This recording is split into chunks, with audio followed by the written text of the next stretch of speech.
and happy All Saints Day. For those of you that don't know, the day after Halloween is All Saints or All Souls Day. Whatever. You're hungover, you're not. Maybe you ripped it all weekend at the adult parties and just gave out candy last night. I'm recording this Monday afternoon. So tonight, I don't know what my evening's going to be, but my plan is I and Peter are going to Adrienne Malouf's party. And she lives in a beautiful gated community in Beverly Hills. And I'm pretty excited. This is a costume that I've wanted to do for a while. I'm going to be Julia Roberts in Pretty Woman, but from when she goes on the great date. And she wears the red off-the-shoulder dress and the white gloves. And I'm going to wear my hair up. I'm not wearing a wig.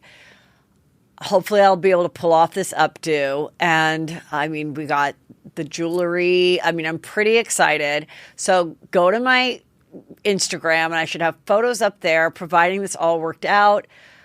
Peter, I told him all he has to do is just show up with his gray head and be Richard Gere wearing a tuxedo, but I'll accept a suit. But technically it should be a tuxedo. That's what they wore on the date when they went to the opera. And it'll be my first year in a while that I've not sucked my body into an uncomfortable corset with thigh-high boots that I either bought or borrowed from trashy lingerie. And it really shows a sign that I am maturing, and instead I'm going as a 21-year-old hooker in a red dress.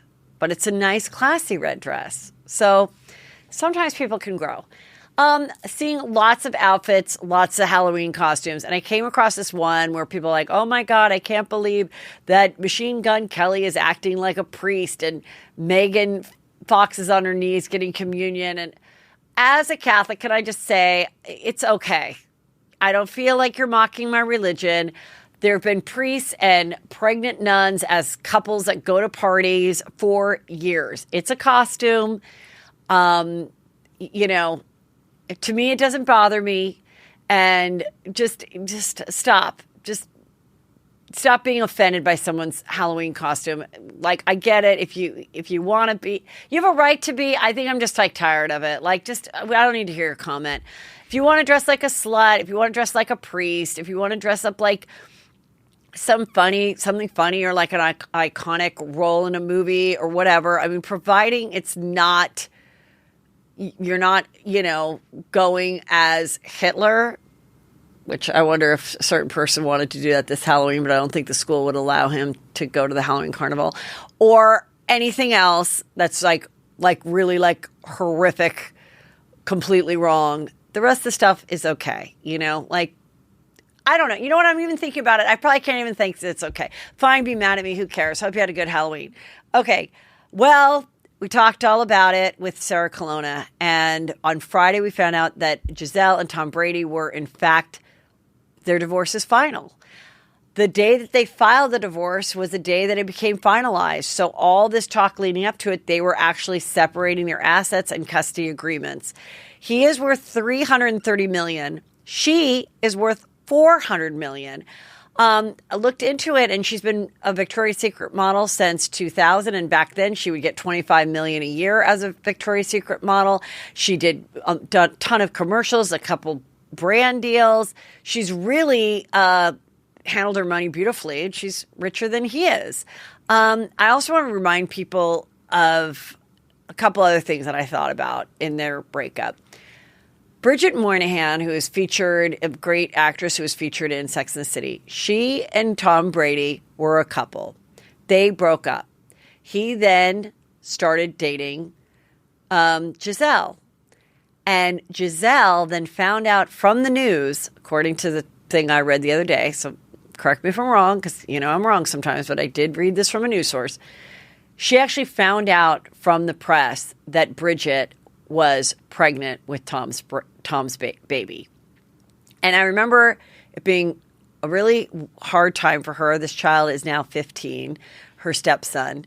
And a lot of people being really critical of Giselle. Like, he walks this model, steals this child. No, what happened was she got pregnant while they were together, and then they broke up, and 6 or 7 or a couple months later, she realized she was pregnant.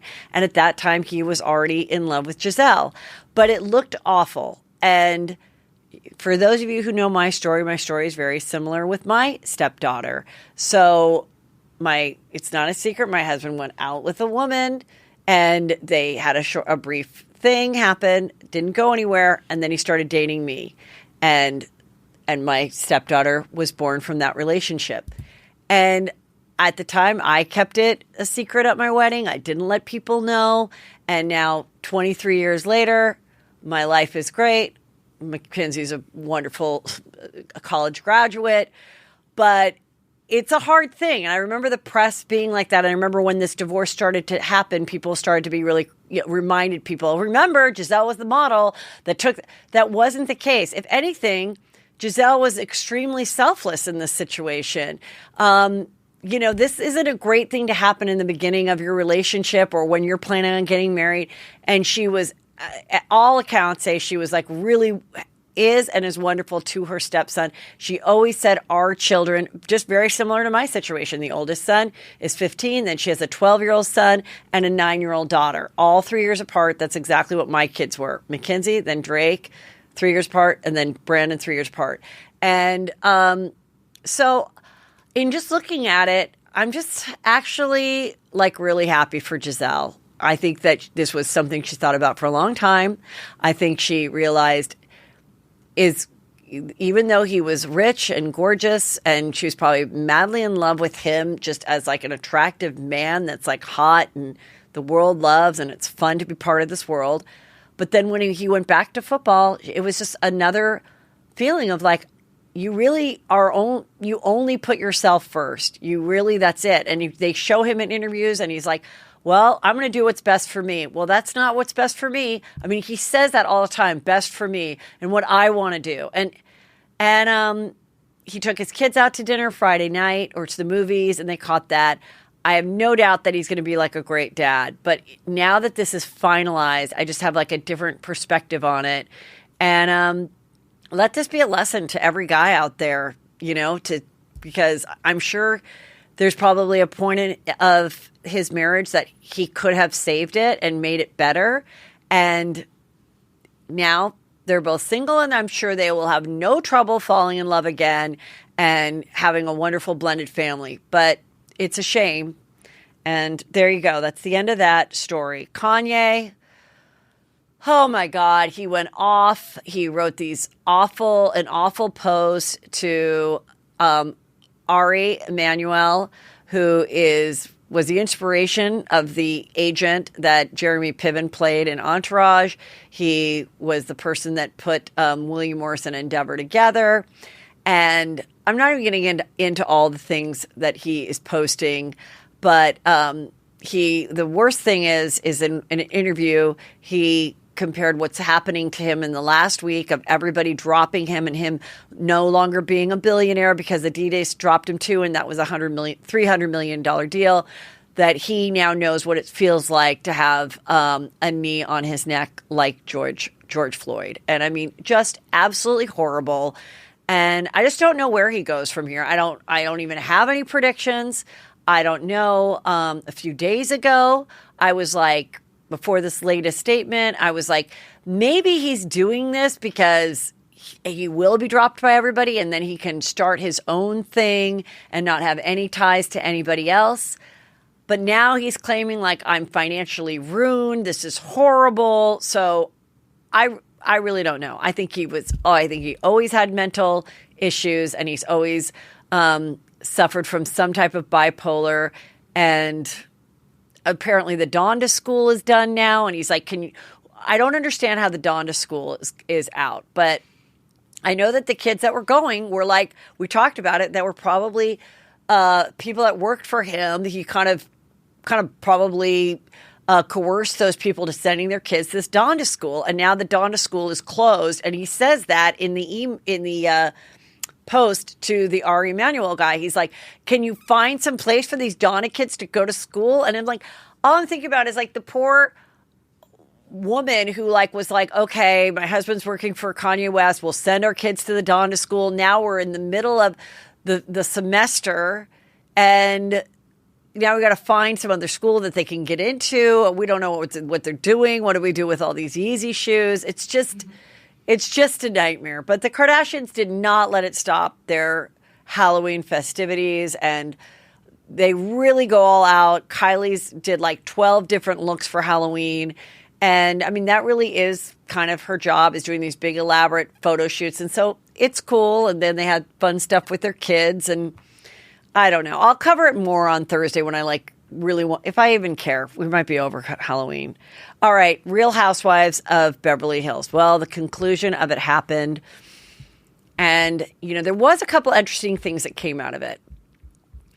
It's interesting that Kyle made such a big deal out of Lisa Vanderpump, believing that Lisa Vanderpump sold stories or shared stories about a dog to the press. How could you give that story about Loosey Goosey, Apple Juicy Goosey, and Dorit returning the dog, like that whole story with the dog Puppygate?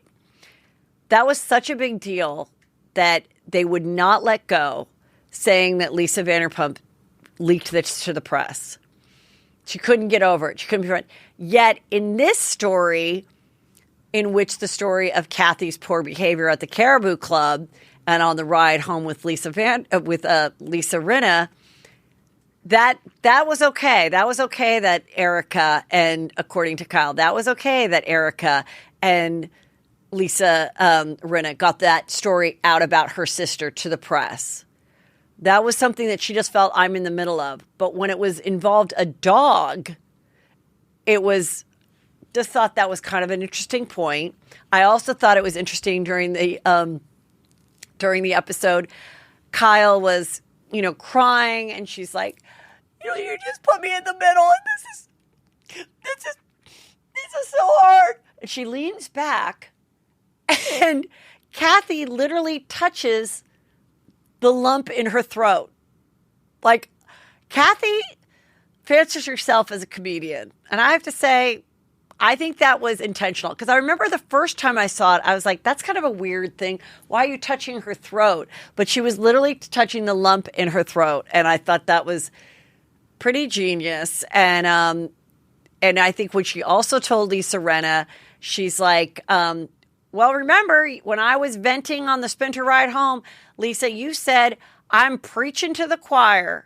You're preaching to the choir, meaning that Lisa Rinna was joining in the venting of probably bitching about the show, about Bravo, about how maybe they're both bigger stars than Dorit, Crystal, whatever, because she said that Lisa Rinna said that she also was mad at Crystal and Sutton and said that they're peons. And I thought that was crazy. And then I just saw something that audio from a writer from Vanity Fair who went on the Bitch Sesh podcast. And I believe he went on maybe right after Aspen. And he said on that podcast, which I heard the audio, that he said, I went to the Caribou Club 2 days after the incident, and I asked around, and this person said that they did see Kathy Hilton there, but they didn't, it was not that big of a deal. Like, it wasn't like this big thing. It might have just been probably in a corner with music going, being like, let's leave. And that person then told this writer from Vanity Fair who went on Bitch Sesh that the rudest person was Lisa Rinna, waiting for the Sprinter van with Kathy. So, I mean, I just think this was an incredible season. It gave me a lot to fucking talk about, a lot to analyze. And according to Kathy Hilton, she says she won't be coming back as a friend if Erica and Lisa Rinna come back. I think they're all going to come back, and I think they all need to come back. And I want to see Erica date. I want to see who she's really boning, who's part of this stable. I think it's kind of annoying that we don't see anything, And so her legal stuff's going to go on for a long time. And I have a prediction. I predict there's going to be something interesting that happens in this case, and it's going to be Erica's image is going to change. And I think that I wouldn't be surprised if legally maybe she takes the stand of, I've been saying this whole time, I'm a victim too. And these people screwed me as well, which are the partners and these other lawyers that let this happen, where they were keeping the money for themselves and not giving to their victims. And maybe she'll somehow legally get on the side where we all got screwed by Girardi and Keese. I don't know. We'll see if that happens.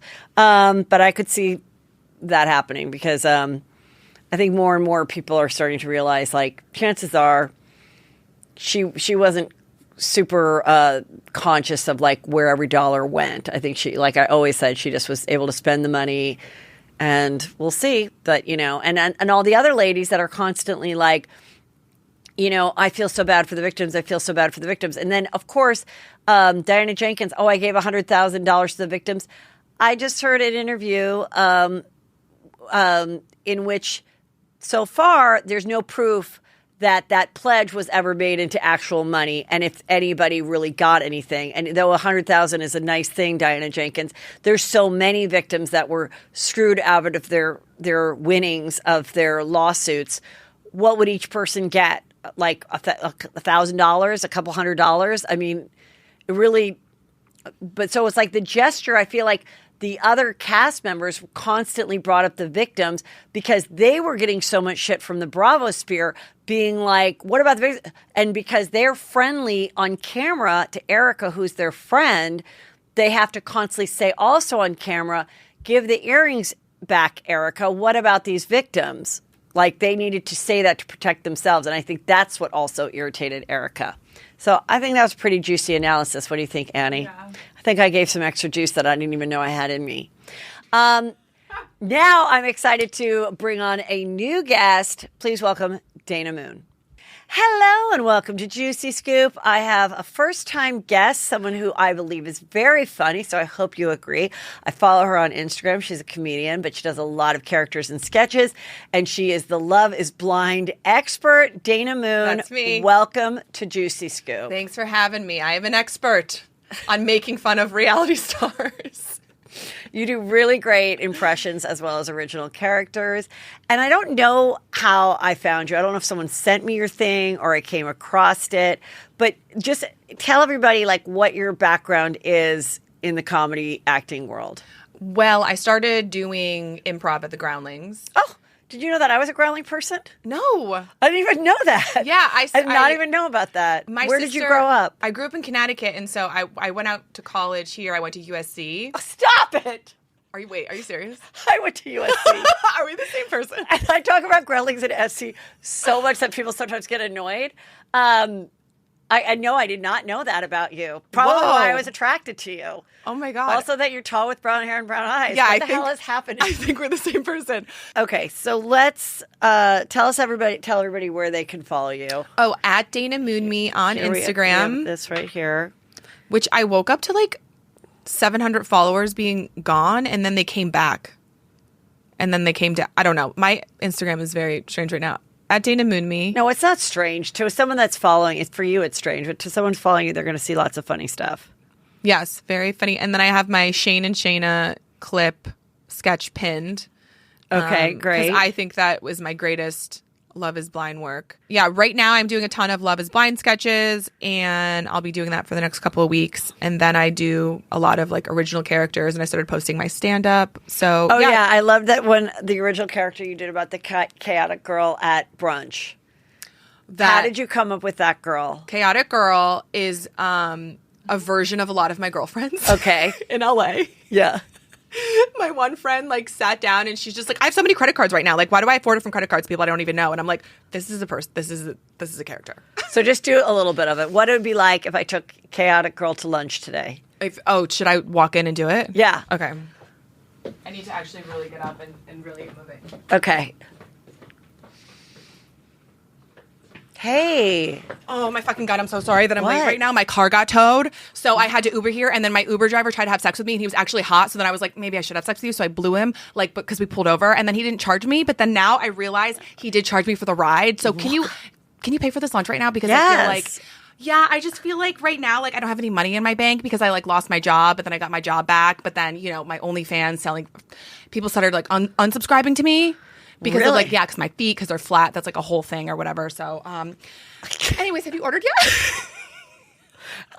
No. Do you want to split something? Let's see what is she going to order. Oh my gosh. Okay, yeah. So let's just split. I think I should do, I was vegan, but now I'm eating meat and now I'm doing paleo. So let's split like the steak, like the sirloin. Okay. Right? And then you can have the mashed potatoes and then I'll have the salad. And then maybe we can split like, I don't know, like the mozzarella sticks. Okay. Or something because I'm not really doing dairy, but like I'll take the cheese out and you can eat the cheese and then I'll eat the bread. Okay. Does that sound good? Yeah, okay, totally. And then I'll get a dirty martini and then you're drinking? I'll just have a glass of wine. Okay, yeah. She's drinking too. She's going to have a dirty martini. And I actually need to call my sponsor because I told her that I can drink on Sundays. Oh, right. What did she think of that? She dropped me, but she said if I get sober again, then I can like call her and she can work with me again. But so is your sober coach like a Teddy Mellencamp like accountability person? Yeah, well, she's supposed to be a sponsor. Like she's supposed to, you know, like walk me through the steps and do all that stuff. But I'm California sober, so right now I'm just like drinking on Sundays. And I thought that was just you could smoke pot. You can smoke pot and drink on Sundays? Only on Sundays, yeah. And then I can smoke pot like most days of the week. If it's like a brunch. Yeah. Anyways, you look amazing. That shirt is so cute. Did you steal that from me? No, I've had this for like 3 years, but I feel like you stole it from me and you should give it back. Like we should go to the bathroom and just swap shirts. I love it. So funny. What's her name? Does she have a name? She doesn't have a name yet. You should help me name her. Chaotic Girl. It's my nephew's 2.5, and he asked my sister to watch Auntie in Blue because when I have a blue jumpsuit when I do Chaotic Girl through the Starbucks drive-thru. Oh, okay. Which is like my favorite sketch because I don't even know how this sketch works. I want to see her go through the drive-thru, the Starbucks drive-thru. Should I do the sketch is the funniest that I did where I'm on my earbuds, pulling up, and you know you can do the Hello, welcome to Starbucks. What can I get you for today? Hi, do you sign court cards? Do I what? Sign court cards? I don't know. Oh my God, I'm so sorry. I was in an AA meeting. Yeah. And I need to get my court card signed. Never get a DUI. Okay, can I do like a venti large iced coffee with whip and like extra whip? Yes. Do you want what kind of milk? Actually, you know what? I can't do whip because, oh my God, I just remembered. I shit my pants last time. I drank a lot of dairy. So can you just like do almond milk instead? Sure. So we have a venti almond milk. Is that 3 shots or 2? Let's do 8 shots. Okay. And then also, can you do a pup cup? Yeah, 8 shots of espresso. And then also, can you do a pup cup for my dog? Oh, what's your dog's name? And, oh, shit. Oh, my God, my dog's not here. My dog's not here. I have to go. Okay, wait, can you just speed that order up? I literally just lost my dog. Do you still want the pup cup?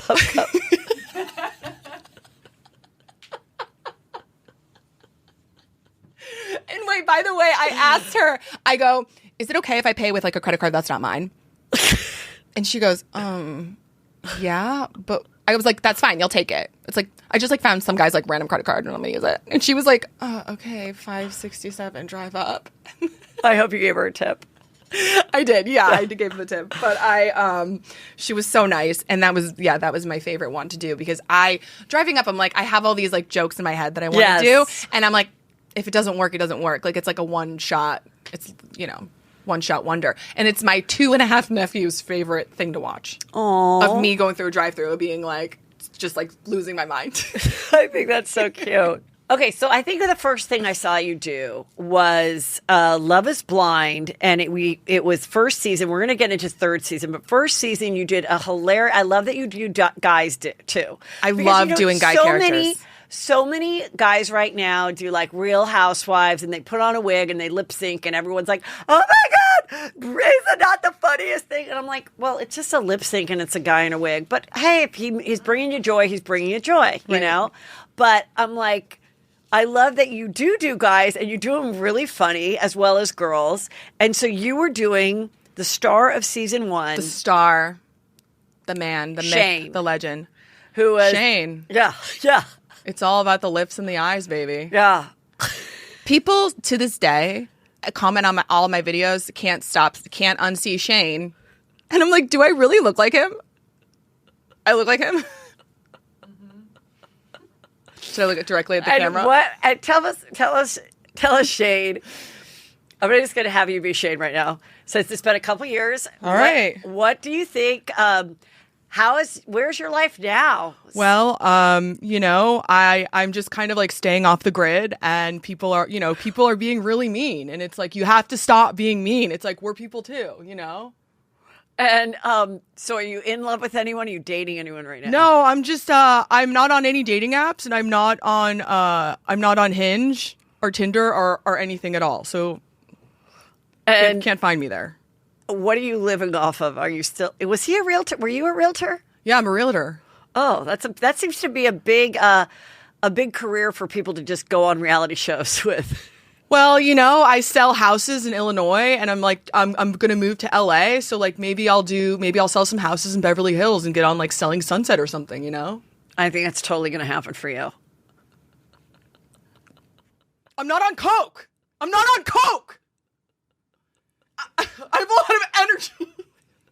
Now, you said you had a personal story. He blocked you. I have a lot of energy. Did you say that the real Shane blocked you? Yes. The real Shane and I, so I was doing these impressions. Yes. And they were all going viral. And I was tagging him. and he would watch them all, and he wouldn't comment. And one day I just DM'd him out of the blue, and I was like, hey, let's collab. And he responded, sure. Okay. Not expecting that. And then we messaged back and forth, and, he was like, I really hated you at first, but now I'm realizing like how funny they are. And I'm down. Like, let's collab. I have a manager now. Like, I want to kind of spin the image, because the image like didn't make him look good. And right. From the show. Right. And so we had these sketches planned. We FaceTimed. We had like a writing session. We were texting, and wait, did you meet in person? We didn't meet in person. Okay. He was not able to we had a date to meet up in person because he was coming to LA to do Nick Vale's podcast.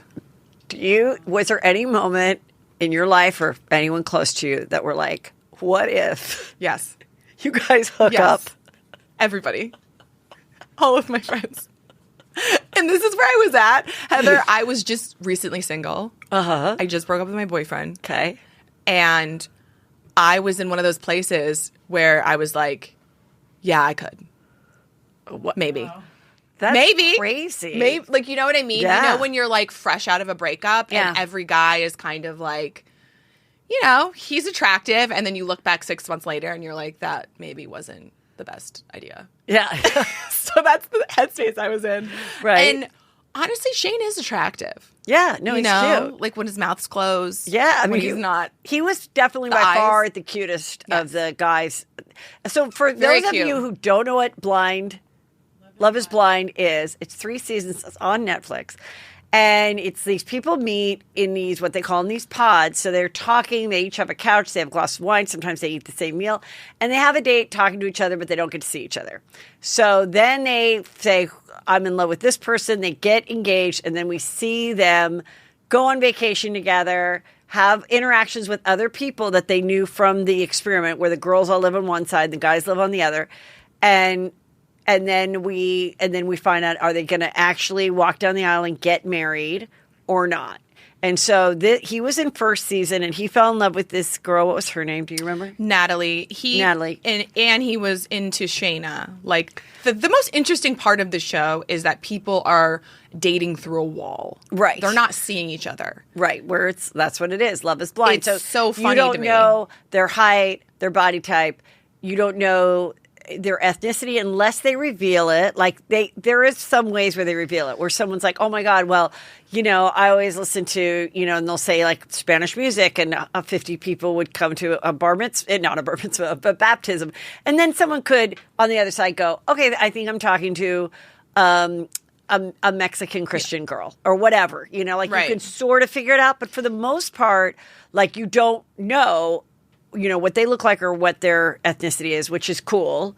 Like it's really just having conversations and like how many kids you want to have and this kind of thing. Having an emotional connection. Yeah. First. So you're having the writing sessions with him, and then what happened?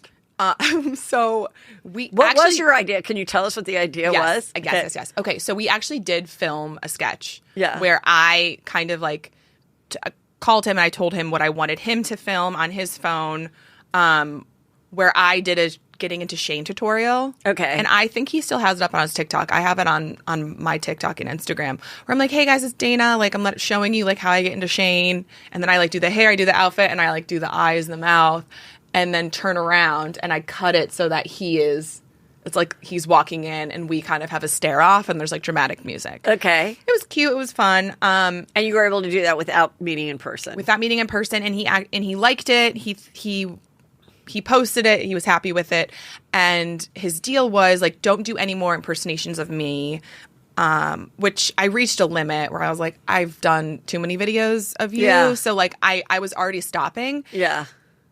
And you're like, also, no problem because you're kind of over with it. You're kind of what? Over with.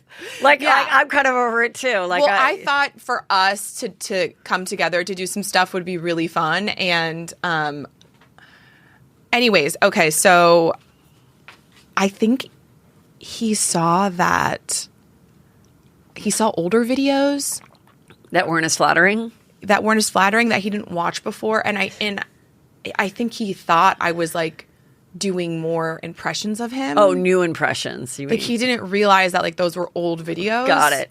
Because he sent me like this crazy message of like, you know, at this point you're bullying me. Like I told you no more videos. You're still doing videos, and I wasn't. And then he posted to his story that I was bullying him. Tags me, and so then I have like, you know, thousands of people coming to my account, being like, "You're such a dumb bully bitch. Okay. Stop being such a bully bitch." And I'm like, this feels like you're bullying me. Like, what is this message? Like, it was so intense. And he blocked me on Instagram. He blocked me on his phone. And so the couple ideas that I had was Shane marrying Shane. Right. And I wanted us to do like a Shane falling in love with Shane and kind of like, you know, we're obsessed with each other. Yeah. And it's like two peas in a pod. And then there was one more sketch, but I'm blanking on it. But he was like, like we had like dates to film, and then I think he like lost his mind, and it all happened at 2 a.m, and it was very erratic. All the messages were crazy. And was there a part of you that did feel bad? There was a part of me that did feel bad because I never have the intention of like hurting somebody's feelings. Right. And the part that felt bad about it was like I didn't get to talk to him and be like, hey, I didn't make these videos. Yeah. Like I respected what you said to me. Yeah. And I genuinely like him as a person. And he just had like moments of losing his mind on TV, which were hilarious. And I was like, let's capitalize on it. Like people are going to love you if they can see that you can kind of like make fun of yourself, which he was starting to do. And then he just like literally freaked out on me like he did Natalie. Like the whole thing with Natalie, like before the wedding when he like freaked out on her. What was fill us in on that? So the night before the wedding, I think he got really drunk. He said some things. It wasn't on camera. Nobody really knows what it was. I think he said he hated her. Did he call the DJ an FAG? No, just kidding. No. He said he hated her. He said some mean stuff, and then the next day, there was like their wedding day, and she didn't like. He had a flip out, and then was like normal, right? So it was kind of that energy where I was like, oh my gosh, like this is a pattern. This is who this guy is. Like he just like freaks out on people. Yeah, and then expects it to like I'm good, so you should be good. Yeah. So that was like that was uncomfortable for me, and then obviously, you know, it's.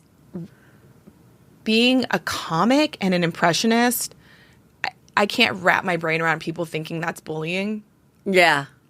Because I'm genuinely just impersonating and exaggerating things they do that I think is funny. And none of it is ill intent and none of it is Like there's no like meanness about it. I mean, I think that, obviously the people who choose who's going to be on the show, they choose people that they know are going to spark conversation at home. So they choose these kind of people, and there is no real therapy session for it. But if you're somebody who might want to do Love is Blind or Bachelor or anything like that, there should be some conversation, and maybe there is, to be like, okay, just know now you're a public figure. And there could be an SNL sketch, there could be a podcaster, there could be a comedian. Like, Right, you got to be able to and if you're okay with that, then do it. And if you're not, if you can't imagine, if there's something in your childhood that's like, this sort of happened to you, maybe at a slumber party, and it was like completely traumatic for you, then you should not go on these shows. Right. Because like I get it. If you're a public figure, it's fair game. Right. If you're going on TV, it's fair game. But I'm saying I don't think people get either told that or think that through when they go on something. I think they go on Bachelor or Love is Blind thinking, best thing that can happen is I fall in love and find the love of my life. I go on Dancing with the Stars, and I never have to have a 9 to 5 again. And I have a ton famous. of... I have all these followers. Yeah. And worst thing that can happen is I have a great story to tell. I get the boot early, and I might get recognized at a bar and get laid more often because of it. That's worst case. And I don't think people think about, okay, there's also this other case that like, I don't fall in love. I don't have a career that lasts a lifetime, but for a couple years in there, I'm kind of famous and people make fun of me on social media. And there's also that option, And you think people are overlooking that? I don't think people think the middle. I think they think either the best is this, falling in love and being famous. Yeah. And the worst is like, oh, whatever. I have a story to tell. I'm glad I tried it. Who cares? Maybe I go on Bachelor in Paradise and whatever. Mm-hmm. And get my real estate license. I don't know. But I think people need to think more about that and think, where do I have the mental capacity of being okay with that? Mm-hmm. And I don't think their family thinks about it. I don't think their average friends think about it. So hopefully if they're listening to Juicy Scoop and it's either themselves or their friend, they will make them aware that this is a major possibility, because you would not want, as someone who's done impressions of people as well my whole life, only once did someone come up to me and was like mad at me for it in all of my years. Oh my gosh. I got so many people. And so many people were mad at me for this. It was Allie Lohan and Lindsay Lohan's younger sister. And it was at Kim and Chris Humphrey's wedding. And I was buzzed, and I thought she would love the fact that when I was on Chelsea Lately, we parodied her reality show.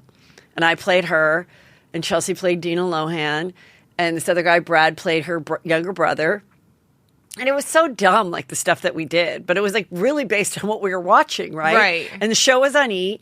And I had to tell this girl who was only like 14 at the time why we can do this.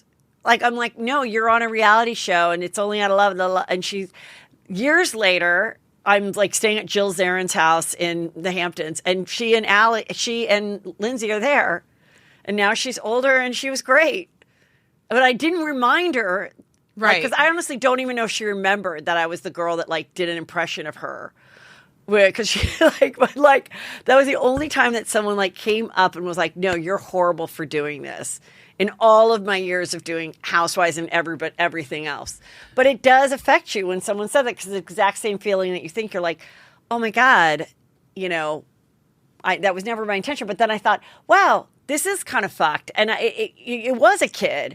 And now I am kind of like an advocate of like kids being really protected in the reality world and social media space because of that exact reason. Because I don't think when she went on this show and her mom was like, probably let's have a show. Let's make Allie a singer. I don't think anyone thought, oh, there might be a chance that someone does an impression of a 14-year-old. Exactly. Yeah. Yeah.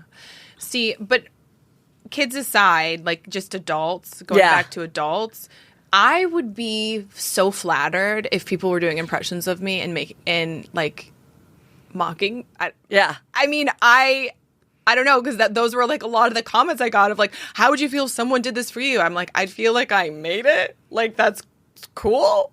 I would love that. There was one time that SNL did an impression of a mockery, like a parody of Chelsea Lately.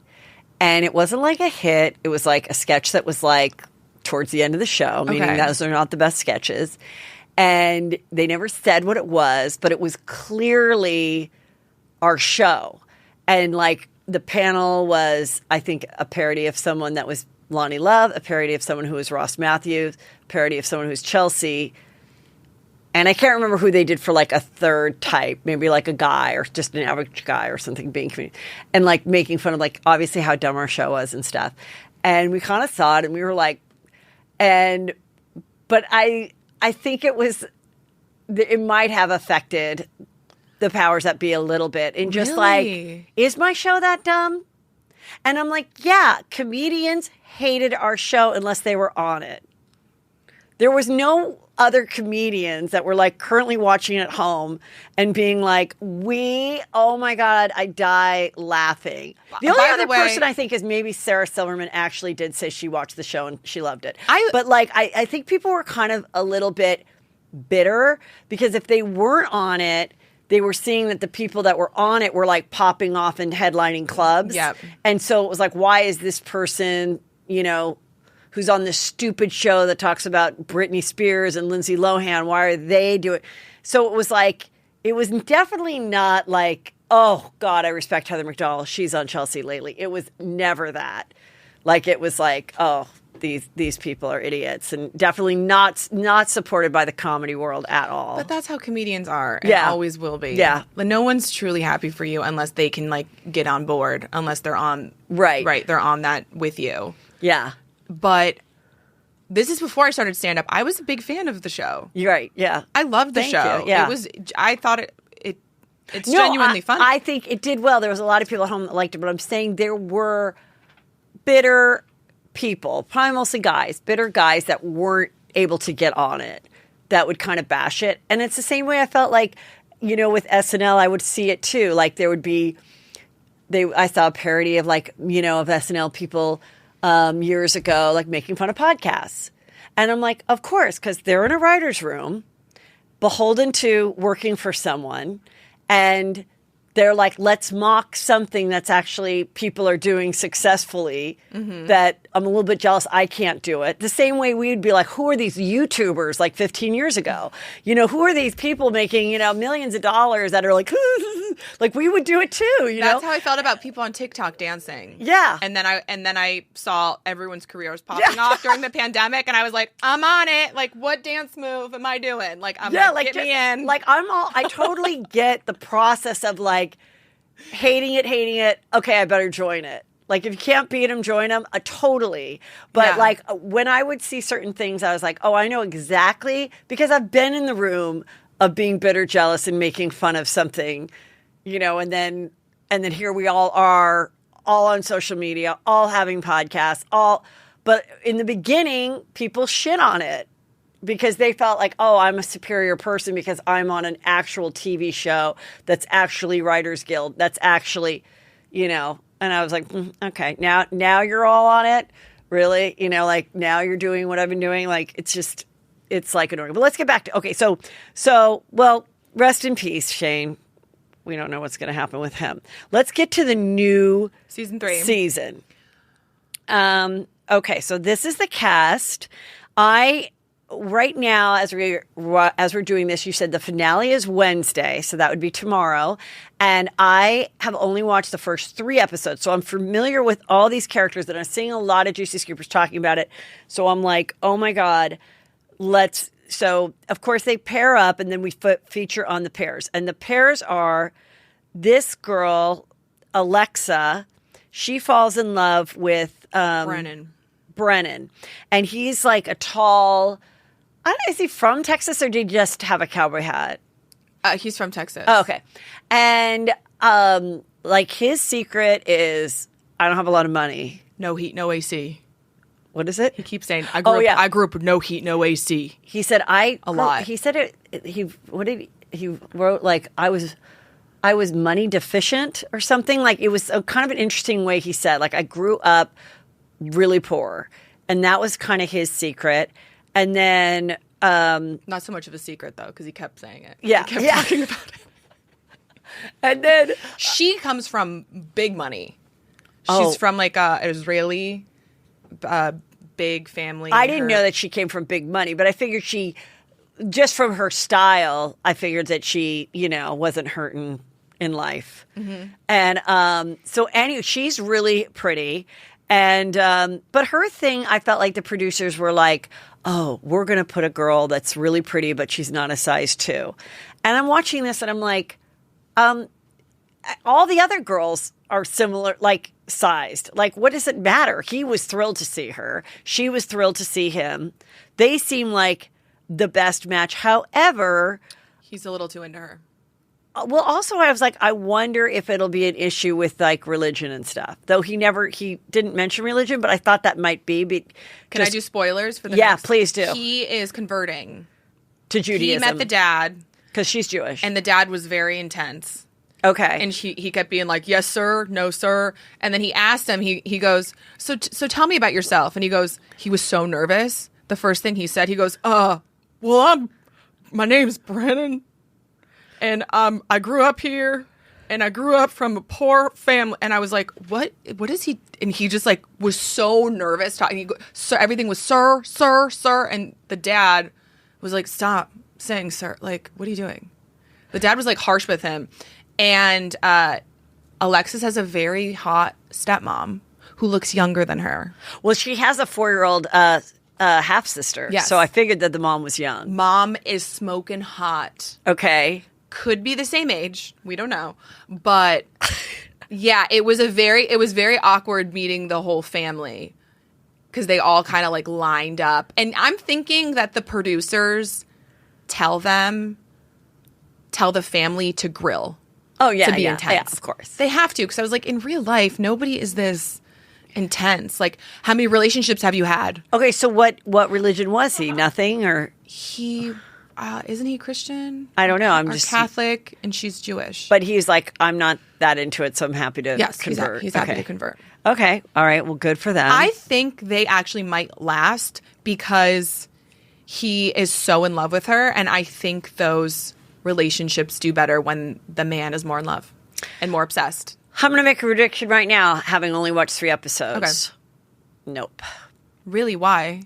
I think she's going to realize that now that she's been loved this well, that she's deserving of more and she wants more. Yeah. And she's going to see, like, I'm pretty, I'm super popular. This guy's obsessed with me. This guy's obsessed with me. Like, I think there's more out there, and I'm just not ready to make this commitment. Like, I think maybe she won't marry him. And also, if she is a secret thirst monster, she might be like, it'll get much more hype if I don't marry him, but we could still date. So I'm going to take this risk to hope that he doesn't hate me for not marrying him at this moment. But I kind of don't want to fully get married, because once you get married, the party's over. It's like if Megan Fox and once we're over Megan Fox and Machine Gun Kelly. Once they get married. I'm over them now. It's like people are only into that thing up to the point. That's why everyone was obsessed with Kravis, and now that they're married, no one really talks about No one them anymore. cares. No one even cares who they were for Halloween. That's right. And last year we cared. We cared. We cared last year. No one cares. So he is. She's going to break his heart, you think? I think they look so cute together, though. She may not break his heart forever, but I just have a feeling she may say, I don't, also being wealthy, like, I don't want this to be the actual wedding. So I'm going to say I need to take a break, but I still love you. And then let's do something greater. We could maybe even get a special on our own. Mm-hmm. But I also want to really feel it out. Because also, all these kids have been raised on The Bachelor and The Bachelorette. So they also have to have some line of intelligence of knowing how once the cameras are gone and once they can live in a free world, how there's such a small percentage of it working out. Right. So maybe we don't all want to officially get married, because if it doesn't work out, now I am divorced, and this has taken something away. I mean, I still think even if you go on in The Bachelorette and get engaged, or even go all, it is going to take away from the fact that when you really do get married, you did kind of go through these motions with someone else. Mm-hmm. But that's a risk you take for Instagram followers, and I get that. Well, I don't think this couple doesn't come off to me as like thirst monsters and like fame chasers. See, I'm only predicting this as someone who hasn't watched it, so I could be totally wrong. But there's a lot of the other people who definitely are let's there. get into the other people. I have the other people. We have this girl, that's Jelly. What's her name? Colleen and Matt. Colleen is the ballet dancer. I do ballet. That was really funny when you were doing ballet. You did her on your Instagram, TikTok. She kind of like does this thing where she just talks like with her mouth really big. Do you notice how it's when she gets rejected a few times from guys that she liked. She got rejected twice. And I felt like when I was watching it and I hadn't even seen your video, I was like, I just was like, do I need to remind you that I can do the splits? Do I need to remind you that I can sit on your face? I can plie while sucking my toes. I don't know if you know that. I can plie on your dick. And every guy is like, she goes, I know a lot of guys are like really excited to talk to a ballet dancer. I'm like, no one cares to talk to a ballet. Do you think any one of these guys is like, so tell me, what, were you in the Nutcracker? Where like, did you train? No. What type of conservative? I don't actually know. How often do you go through ballet slippers? Is it 3 weeks or 2? Like, what? How long you been on toe? And first of all, I also want to say, you're not going to like this either, people. Didn't think the bod looked like an active ballet dancer. I mean, a lot of the ballet dancers that I've met look very different. I'll say that. Okay, that's a fair thing. Yeah. Maybe she teaches ballet. Maybe she was a ballet dancer when she was young. Maybe she does the bar method. Maybe she's a bar method teacher. Maybe she just only knows to plie. I don't know. But I was like, where are there videos? Can we watch videos of her doing ballet? But she's sitting in her confessional. Her posture wasn't even a ballet posture. It was like I was just like, what's happening? What really constitutes are you? And then, I want to have, any of the people that said they want to have 10 kids. I'm sitting here going, again, you're such an idiot. I mean, have you not watched TLC? There's been about 50 shows on people that have too many kids, and it's a fucking disaster, okay? It's too hard. Do you even know what 2 kids look like? Why would you say you want 10? Oh my God, I love that. I always say I want a football team. That was Matt, everything. I love that. Do you even know what that would be like? Like rounding up kids to have dinner every night. Like, do you even know how hard your life will be? Are you even thinking it through? Ugh. So one kid seems like a lot to me. It is. So what do you think of them potential? What is your guess? I think he's too traumatized from his last relationship. When his high school sweetheart she cheated on him, and I think she is in the party girl phase. She's 25. She's not looking to settle down. She's looking to party. And I think she's just constantly triggering him. I think she's going to say yes and he's going to say no ultimately. Okay. Good guess. All right. Then we have this girl. What's her name? This is Nancy. She's a speech pathologist. She's my favorite. And she's so 31. Sweet. And I thought this was juicy in that she said, I have something to tell you. I have done egg donation 10 times over or something, where each person gets all the eggs they want. And so potentially, she said, I could have 100 kids out there that are all my kids. And I've told them that they can all reach me when they're 18 to say, hey, if they choose. Imagine it's more. Imagine she has 500 kids out there.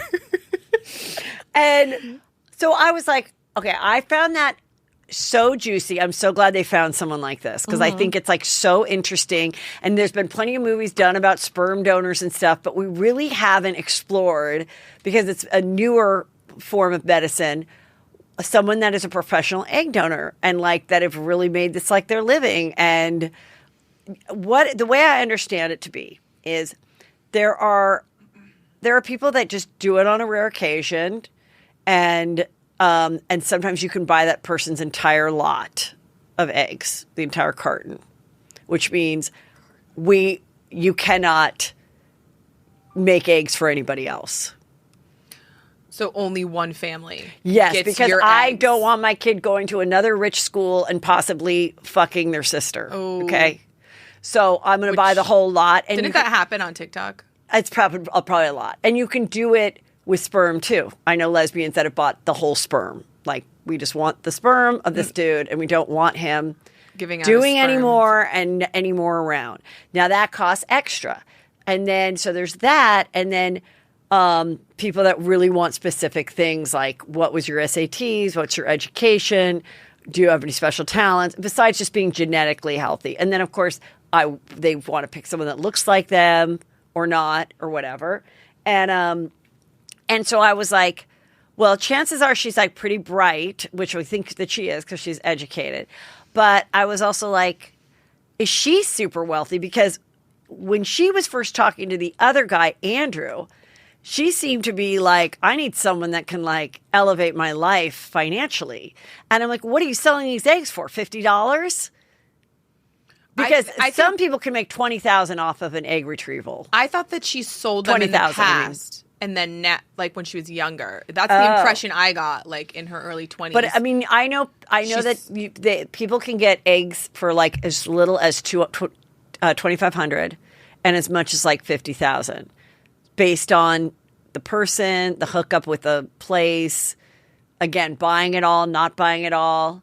So I was like, yeah, I guess she didn't make that much money off of it. I think, yeah, I'm not sure because But she's cute. She's cute. She seems very successful. Like she has 4 or 5 properties. Oh, so then she's flipping. Well, then she did put those eggs in a few baskets. Yes, home baskets. She probably took that money and invested it into like her properties, I'm assuming. But Andrew didn't want her. She didn't want Andrew. Okay. She thought Andrew was like a player. And Andrew, do we have a photo of Andrew, or did Andrew not get someone in the end? Andrew didn't get anyone in the end. Okay, he's very hot. Okay, but first let me talk about the guy she did get. This guy was a personal trainer, well, not personal trainer. He's a super fitness guy. He does the competitions. Remember, he said that. He does. He like goes out in the Speedo and like doesn't drink water for 3 days and flexes. Okay. And then, and he's only 25 and she's 31 and educated. So I think this has no chance of working. No chance. And especially if you keep watching, like how he's treating her and how he's turned on her. And I just have to say that these women, I mean, Nancy specifically, has so much confidence because, like, he's saying to her, I'm not physically attracted to you. He does say that? Yeah, he's like, it's hard for me. But they're boning, right? Yeah, and he's like, my physical type is Raven. My physical type is someone who's like in shape. And Raven was this Raven, and they had a connection, but their only connection was like, we like working to lift out. weights. It was like so stupid. I'm like, that's not a real connection, but whatever. Right. So for me, I'm so sensitive, and I don't know about you. If a guy would say to me that I'm dating, like, I'm not into your physical type, I'm into this. I'd die.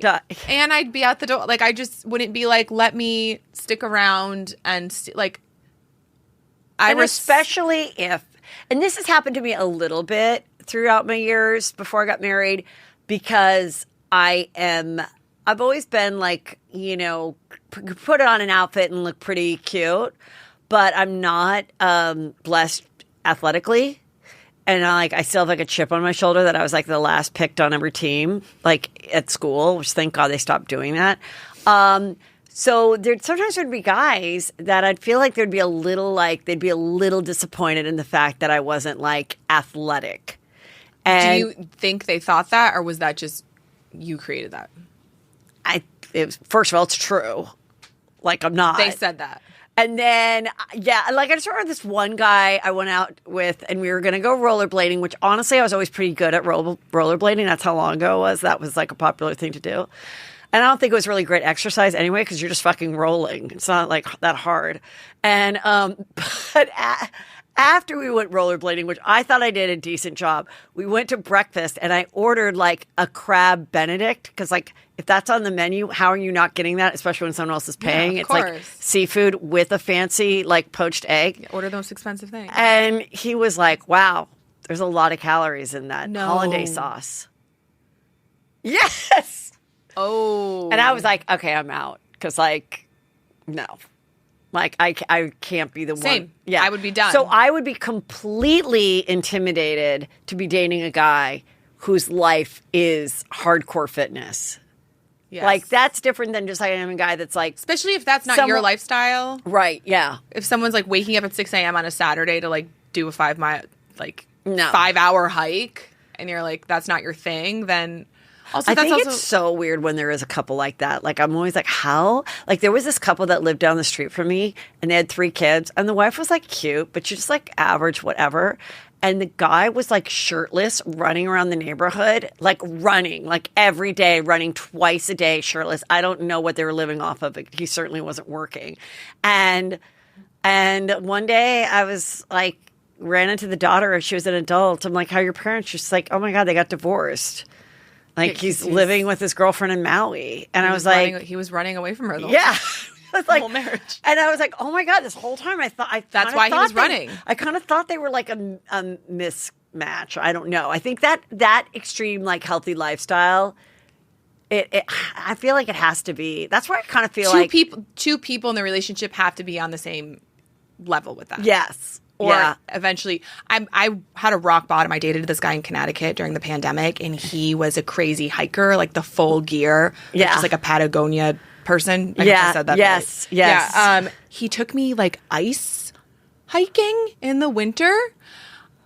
First of all, like there's like you have to have like hiking skis or something. Okay. Hiking shoes that look like skis. Okay. I don't even know the term. It's psychotic. And Okay. like ice, like. You know, you need to have like blades on your shoes, and it was. And I thought I was going to. I have was a this question. close to When death. he asked you, were you like, I'm going to do it because I like to hike and I like have some warm clothing and this will be a fun thing to do and I want to show him that I'm open to stuff. Like the night before, were you like dreading it or did you not know it would be that bad? Did not know it would be that bad. Okay. I do love hiking, but I live in California. I hike in California. Yeah, I mean, going up Runyon Canyon is not ice hiking with special shoes. I've never done ice hiking, and I didn't really consider that it snowed that much. And as we started walking towards the trail, and I saw that the mountain was filled with ice, I started to panic, and I'm like, maybe we should go back. And he was not having it. But anyways, that relationship did not last. So anyway, this girl, this was so funny. You did a funny bit on her. So this Working girl, out. when she was talking to the other guy, he started to break. He shared this vulnerable story about how his mom ran into her old boyfriend, but his dad was there, so dad felt bad. That story made no sense. It was so boring and lame. Anyway, she took that time to like work out, and that's where I'm like, she's like working out, doing jumping jacks, and he's like, I can hear your hands clapping. She has necklaces, and they're like moving, like making a noise. Now that I kind of wonder, like if I ran into her at a bar, I'd be like, did the producers tell you to do that? Because I'm like, there is enough time where you're not in the pod that you could get your workout in. And like, you're really only like in this pod probably for like 60 minutes a time. I think they're in there all day. I think they put them in there All right, all I day. kind of want to know that. So anyway, To me, that's interesting. And then he says to her, he's like, I don't know, after your jumping jacks, like, and after I opened my heart to you, I don't know that you're the right girl for me because I don't know that you're going to be the person that when I'm feeling down, you'll make me feel better. And she goes, yeah, same. I'm out too because I never want to be the person that makes you feel better. Do you remember what she said? She said, that's not my role to make a guy feel better. I kind of see where she's coming from, but that was a harsh way of saying it. I think that is... And then she goes, and actually, like, I thought she was pretty bitchy. She's like, actually, every guy that I've ever dated has been way more in love with me than I have been with them. And I'm like, oh my God, run from the hills. Like, you're such a conceited. And then also when she said, I have something to confess to you. You know, I'm like, okay, let's hear it. One girl's giving away eggs. another person that didn't have heat growing up. What are we going to get? And she's like, on the weekends, a lot of guys have a lot of issues with this, but on the weekends, I need to confess to you that oh my God, I work in the service industry. And she's like, so are you okay with that? And he's like, I mean, are you a stripper or like full prostitute? And she's like, no, I bartend and like cater waiter. I was waiting for OnlyFans. And then, I mean, it was a little more than that. She goes, I do bottle service. And she goes, boy, I could see why some guys in the past might have an issue with like wearing cute clothes and walk around. I don't know why they would, but what guy has an issue with the girl being idiots, a bartender? Idiots.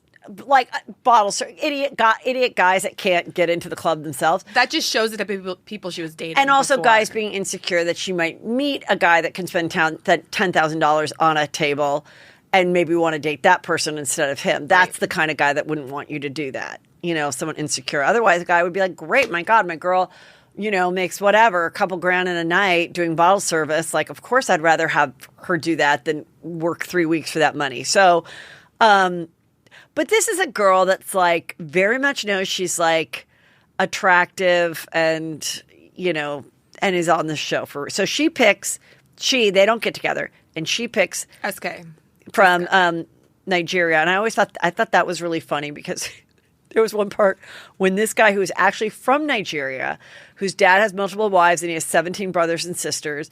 And he's like, do you know what that's like? I'm like, I do. I watch Sister Wives. Okay. But he was like, he's talking to this other guy, Andrew, who I want to get into, who is a photographer. And he's like, right now, I am taking, you know, I just was in Africa, like taking photos of wildlife. And at one point they're talking and he's like, yeah, you have no idea what it's like. And I'm like, I think he might. Like, he's actually from Nigeria. I think he might know what that landscape of the world looks like. Like, anyway, go on. Tell me what you thought of Andrew, because you were funny about Andrew. Andrew is such a character to me. He's just like that. To me, he's like that photographer guy that's like, I see the world more beautifully than everybody else because like I can photograph it. And no, it's very like, I'm more spiritual than you. Like I have somatic like sexual experiences, and this woman taught me like how to have sex just with energy, and I hold my ejaculation in, and it was getting further and further and further away, and also triggering me because I'm like, I literally like just dated somebody like this in LA. Okay, so this guy though, Andrew, which I thought he was a brilliant choice for casting. Brilliant. Because there is no way in hell, if you were listening to him and not seeing him, that you would ever imagine a fit, tall Asian guy, which is what he was. Mm-hmm. That you would absolutely imagine someone with like shoulder length hair, white guy, a little bit Jesus looking, but like hot, some rings, some tats, combat boots. Totally. Like, and that's why I was like bummed, because I wanted him to pick someone so that they could be like, whoa, this is who are you? 100% not what I imagined. Because he dressed so nice. Yes. He always dressed up. He had a very distinct style. Yes. And so I guess what his story was is he made a lot of money doing a bunch of other things. He traveled 1 billion all over the world, 12 times more than anyone else. And then his last adventure was taking photography of lions or whatever. And being close to them. And then he's like, well, and this is the kind, oh my God, I was cringing so bad, because I don't think there's anything worse than going on a date with a guy that you have not fucked, that then gets in great detail of how good they are at fucking. Yeah. I think that is so, like, the worst. Like, and that's what he did. He was like, the best sex I've had is what is it? Transcending. Oh, yeah. We both like, and I'm just like, just all I could imagine was just like two legs, like face to face, like a 9-hour fucking session with Andrew, where you like have to get your breath together, and you're like, oh my God, I thought we were gonna bone and like go to get bagels. Like, why is this taking my entire Saturday? Yeah, why is this the whole day? Why are we saying mantras together? Why is this Buddhist music playing in the background? Like nothing. And then he's like, actually, the last woman I dated was 41. And she taught me everything I need to know. And then he was my the worst personality ever, I think, because of that cocky, I get to orgasm without ejaculating, and I'm spiritually evolved. And so he chose no one, or no one wanted him? He proposed to Nancy, and Nancy said no. Thank God. To him.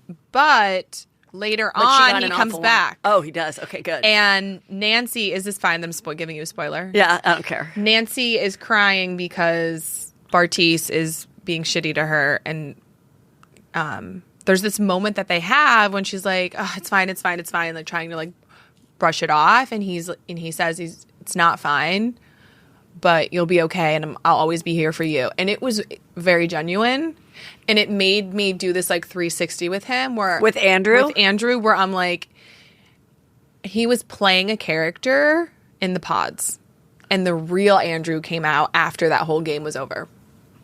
I think. Well, again, if they found him, which was a brilliant find, they probably were like, now go when you go into this date. I mean, I'm sure they were like prepping him, play up the photography, play up the sex stuff, yeah, all of it. Joe Rogan follows him, which I think is funny. Joe Rogan's like that's like his claim to fame, liking his like lion photos on Instagram. Is he like? Does he have a good following, Andrew? I think he does. I think it's like 40,000. It's pretty good. So what do you think? Do you think the fitness bottle service girl and the Nigerian are going to make it? No. He's moving to Berkeley. He's going to college. She is so not interested in him. No. It is so obvious. And so anyway, then people looked it up and they saw a lot of them weren't following each other as couples. But I could see that was maybe told to them to keep people guessing. Yes, 100%. And then we have this Cole, the realtor. Yes. He's with this girl who is a flight attendant who I think is very attractive. They're both very attractive. They're both cute and 26. They're both religious. Believe in God and want to pray together as a couple and have a bunch of kids. And again, he's a realtor. Kids. He's a realtor. Everyone wants to have kids this season. And what happens with them? What do you think is going to happen with them? He seems too childish for me, too little boy. I don't think he's ready to get married at all.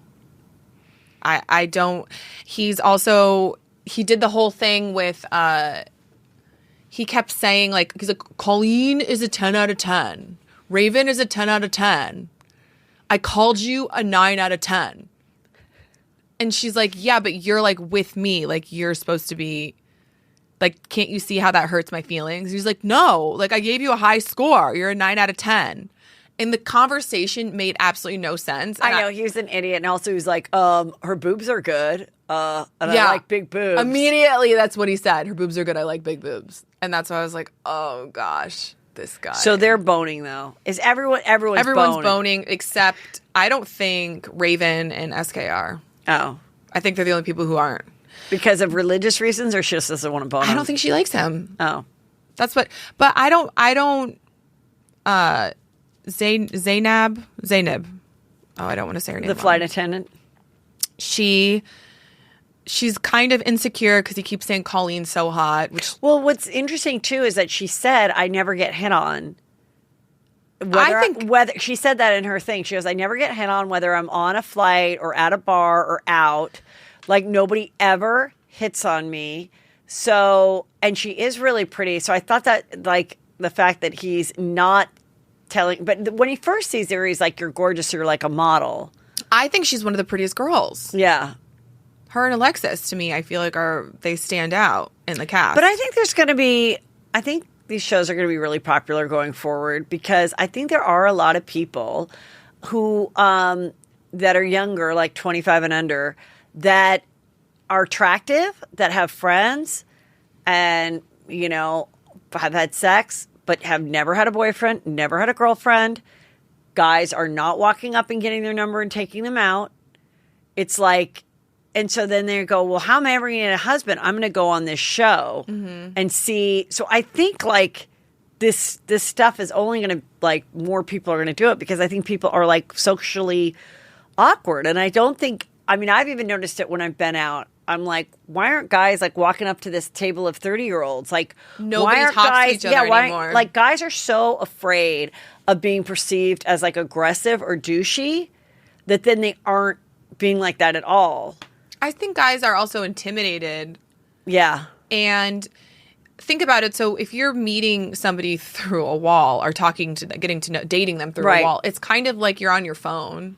Yeah. It's kind of like social media, what we're all used to. And everyone keeps saying, like, oh, I just want to get back to the pods. Like, it was so much better in the pods. Right. Because you're able to, like, your guard is dropped. You're able to be vulnerable and you're able to actually, like, really open up to somebody because you're not worried about anything else. Yeah. And that's why I think there's some aspect of the show that does work. Yeah. But they're also just choosing guys who are too young. These guys are all in their 20s. Early 20s. I mean, I get it. It's Texas. Like, people settle down earlier there. But a lot of these guys, I'm like, they're 25, 26. I think they picked them, though, young for the show like that because, A, they got to have careers that they can walk away from for a few months. So it's not going to be someone that's, like, established 35-year-old lawyer. Nobody with, like, a real business is going to drop to go on some dumb Netflix show. So it's like, I think, same thing with The Bachelor. I'm like, God, these guys are on the same thing. It's like, and I just think, it's just easier to deal with younger people. And I think, and they're more likely to, like, go, yes, you're the one. Yes, I'll fall in love. Yeah, I want to keep this experiment going. I mean, if I'll do whatever the producers tell me to do. Yeah, if I was the casting person, I'd be like, yeah, we want to keep it like 30 and under for sure. Mm-hmm. Because of that, all those reasons. And also they don't have as much experience. They don't, Right. But because Brennan and SK are a little bit older, those are the only guys on the show that strike me as looking for something real. Yeah. And the other guys, it seems very, they just want the clout. Oh, you said you had a story about the first season of this guy with the second season was Shake. Yes. He had Shake has a podcast. Of course, who doesn't? Listening. Yeah. And he reached out to me and he wanted me on his podcast. Okay. To talk about Shane and all the crazy stuff. And it just felt, I don't know, the things that he was saying about Deep T and, like, he just doesn't seem like he's a fan of women, just the way he treated her. So let me just tell people that didn't watch it. For me, I'm like, that's not the image. Like, I love women, and I'm not a guy who isn't a supporter of women and puts them like, I kind of don't want anything to do with you. Well, it was kind of interesting because they were both attractive, and they were both from the similar background of being Indian American, right? And so somehow, I don't know if they figured that out before they hooked up and fell in love, but so, like, you would have thought, like, they would make it. They would have the best thing going. And she was head over heels in love with him in the beginning. And then he, behind her back, would say... He turned on her. I'm not attracted to her. I don't want to have sex with her. She reminds me of my aunt. Yeah. And he's like, but I think I'll still marry her. And then they get to this was season 2, and then they get to the end, and she's the one that's like, no. And so then he even becomes more double down dickish. Or did he say no? No, she said no. She said no to him. Yes. And then the way he acted when she said no. And then the reunion too. Yeah, he was awful. He was so excited. He was, like, dancing and cheering. He's like, we're still going to party. Like, I don't give a shit. And that really made me not like him. And then the reunion was so awkward. Right. But apparently he was worse. This is the tea that I got from the cast members. Apparently he was worse. And they edited it out. Like, he said awful things. Like what? Like, just really bad things, and they edited it all out. And so the stuff that they put in, like... Do you think it was worse than what Kathy Hilton said and Aspen? What did I don't want... I need to watch the Housewives. I don't. What did she say? It's fine. I'll tell you after. Everyone knows. But yeah. Similar. Yeah. I think I know what it is. I'll say similar. Okay. Yeah. Yeah. Pretty bad. Yeah. But, he got his 15 minutes of fame, and I think he has, like, 200 podcast subscribers. Good for him. Like, he's killing it. He's still a vet. He's still doing his thing. Right. Yeah. I wonder like when the person realizes like, okay, I did this show like a year and a half ago or whatever, and I've been doing my TikToks. I have my podcast. When do they wake up and just go, okay, I think this has run its course, and I'm gonna like, you know, try to get more dogs to come in here because I'm a vet and just call it a day and like try. No, Kyle from season 2 has an OnlyFans. Yeah. They're all kind of in. They're all on TikTok. They're all making content. I just think once you get a taste of it, you're like, this is so much more fun and so much easier than operating on a dog. Yeah, and it's like it's like I don't want to stop it.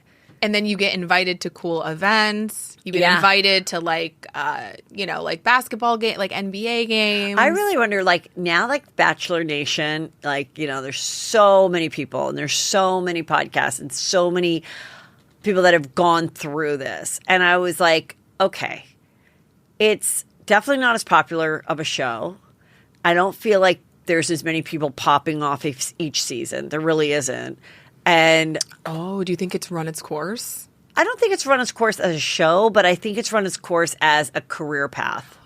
And also this is the same thing with influencers. Yeah. Everyone is sick and tired of, you know, these moms in their houses showing their perfect homes with like their million followers and, you know, unboxing and kind of showing their outfits and the things they buy for their kids. Like there's like this collective attitude that everyone's developed where we're so over that shit. Like it's so fake, it's so shallow, and people are more people who are just like regular, I don't know, like nurses or school teachers or whatever, are making real content and they're popping off right now.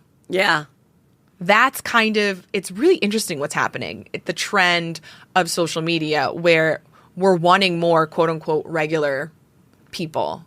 To talk about like real things. And also the videos, I follow this flight attendant, I follow a couple of people, like a newscaster and a flight attendant, and I watch them getting ready for work. And I love it. Why? What are they doing? Nothing. They're doing absolutely nothing. But they're leaving their home. Maybe that's it. Maybe we're just sick of seeing people that never leave their home. Yeah, they're like, out. I put on this outfit. I put on this makeup. I'm taking this flight, and then I'm like, but it's so real. There's no jokes. No one's trying to like do anything. No one. It's just kind of showing you like what's going on, and it's so interesting. And I don't know why it's interesting. Right. Yeah, there's a lot of that stuff where you're and I love watching people. This guy on TikTok is big. He does apartment tours. Yeah. And he just finds people on the street and asks them if they can tour their apartment. And I think it's the most fascinating thing in the world. I can't get enough of it. Yeah, or until someone gets killed. Well, it's funny because like every female is like, "Are you going to kill me?" And every guy's like, "Yeah, dude, sure, why not? Come on in." It's just like the different energies of women and men are so funny. Right, totally. I love it. Well, thank you for coming. Thanks for having me. Loved having you, getting to know you. Looking forward to a lot more stuff that you come out with. And everybody follow Dana Moon on Instagram and TikTok. Oh, TikTok is at Dana Mooner. Yes. We'll Dana put Mooner. it in the notes so you can follow her and I'll tag her and all that good stuff. Anyway, thanks everybody.